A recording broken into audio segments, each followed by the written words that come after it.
Hey guys, welcome to another episode of From the Luthier's Workbench, brought to you by Highline Guitars. If you like building or repairing electric guitars, I encourage you to tap that subscribe button down below. And if you do, I'll take your luthier skills to a whole new level. Now in this episode, I'll be covering part 7 of the Steampunk guitar build. And that means I'm going to be pressing frets and I'll be installing the neck into the body. Now if you'd like to go back and watch previous episodes in this series, I'm going to be posting a link at the end of this video to a playlist that I've created. So stay with me and let's get started. Now before I install the frets, I'm just going to give the fretboard a once over with some 400 grit sandpaper just to kind of smooth things out a bit.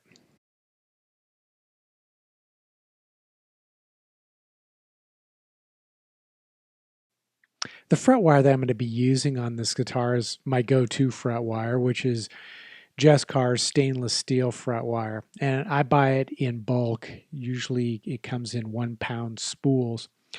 And what I'll do is I'll cut off a length of wire for each fret. So it's basically trimmed to the exact length that I need for each fret. Since stainless steel fret wire is so much harder than nickel silver, it takes a lot more elbow grease to cut each fret wire to length. And because it's so hard on tools, I'll typically use just a cheap nipper, which I can use for several years before having to replace it. When I cut each length of fret wire, I try to make it the exact width of the fretboard. That way I have much less work to do when I go to trim the fret ends, and that's just easier on my tools. And then once I've got each fret cut to length, I'm going to nip off the tang from each end of the fret wire, and I'll do this using my Centum's fret tang nipper. This makes quick work of snipping off that little piece of tang at the ends. And I do this because if you look closely, you'll notice the slots in my fretboard stop short of the edge of the fretboard. And this is how each end of the fret wire looks after I've nipped off that tang. It does a pretty good job of cutting it off cleanly, but there is a little tiny bit of residual tang on the bottom of the fret. So I'll grab a metal file and just file down that little bit of residual from each end. Installing the frets is a pretty simple process for me. I like to press them in, and I'll start by flooding the slot with some water-thin CA glue, and then I'll carefully center the fret into that slot. Next, I'll use a half-ton arbor press with a brass insert that matches the radius of the fretboard, and I'll press the fret into place.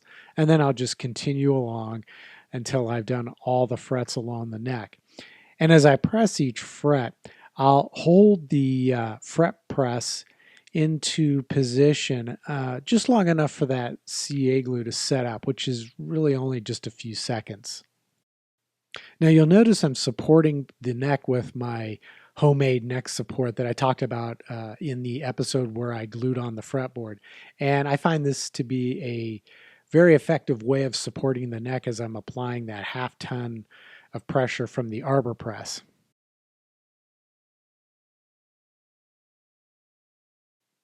After installing the frets, I'm ready to glue the neck into the body. But before I do that, I want to make sure that the heel of the neck matches the body. I want there to be a smooth transition here.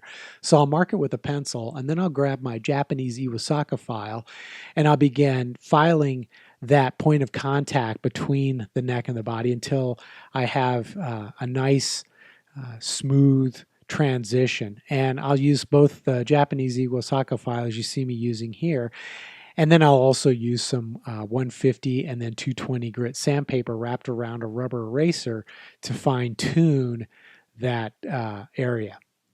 Now after installing the frets and before I install the neck into the body, I want to bevel the edges of my frets because it's easier to do that before installing the neck than it is to do that after. And normally what I would recommend, especially if you're new to doing this sort of thing, is to use a fret beveling tool. You can buy these ready-made, or you can do like I did here. I just took a block of wood, cut a slot at a 35-degree angle, and then inserted a section of a metal file so that I can run it along the edges and grind them down. But the technique that I'm actually going to use for this is one that I came up with many years ago, and it's not necessarily one that I would recommend to anyone who's not experienced. This is one of those desperation is the mother of invention techniques. You know, when you've got a dozen necks laid out, you're trying to get them all done as rapidly as possible at the same time. You find you have to modify your techniques to accommodate that sort of production level. So I'll let you see how I do this. And if you're brave enough, you can attempt it yourself. But I will say it does the job extremely fast and very accurately. But it takes a little bit of experience to know what you're doing. So check this out.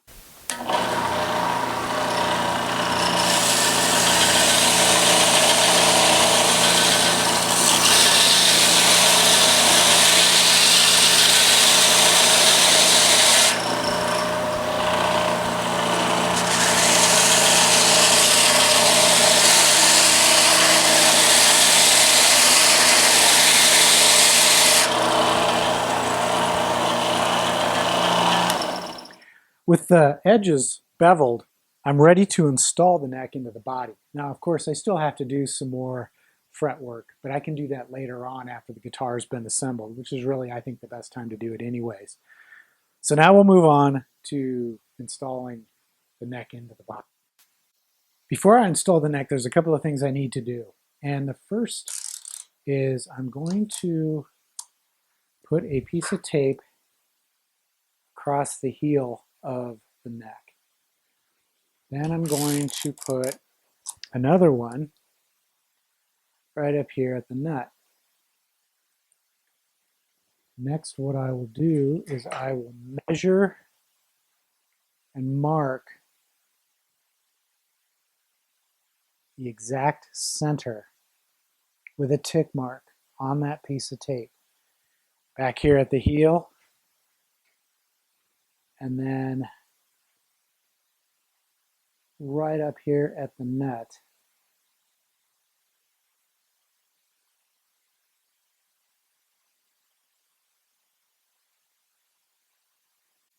The first thing I've done is I have clamped down the body to my workbench so that the pocket is right up here at the edge.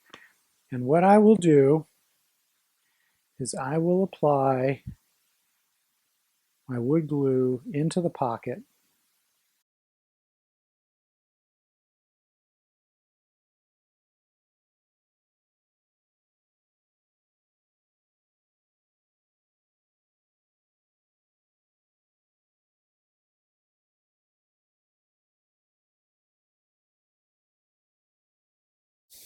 Now, what I'm going to do is I'm going to insert the neck into the pocket, and then I'm going to take a clamp, and I'm going to clamp just the corner. It's kind of hard to do. And I'm going to apply just enough clamping pressure to hold the neck into position. Now at this point, the neck is firmly seated, but I can still move it, towards me or away from me at the headstock. And that's important because what I'm going to do now is I'm going to take a carpenter square and I'm going to set it so that the edge is right on the center line of the body.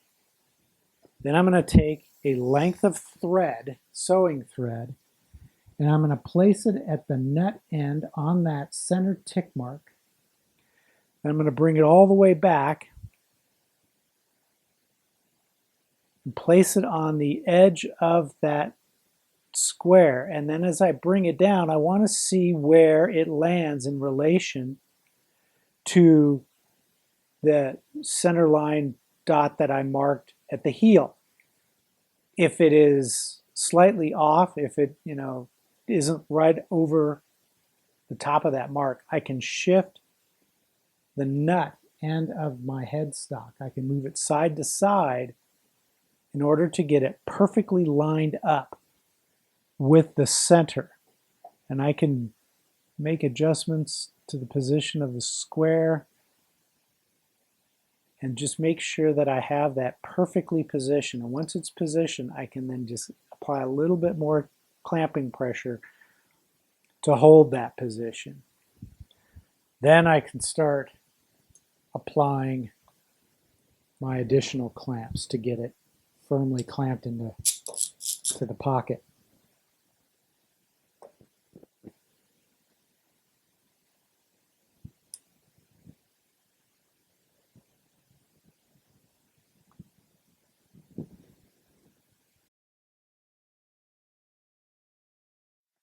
I'll leave the clamps in place for about 24 hours, which should be plenty of time to let the glue dry and cure. Then I can start looking at how I'm going to finish this guitar. And I'll be covering that more in the next episode, which will be part 8. So until then, I hope you found this episode to be useful and informative and entertaining, inspirational, whatever.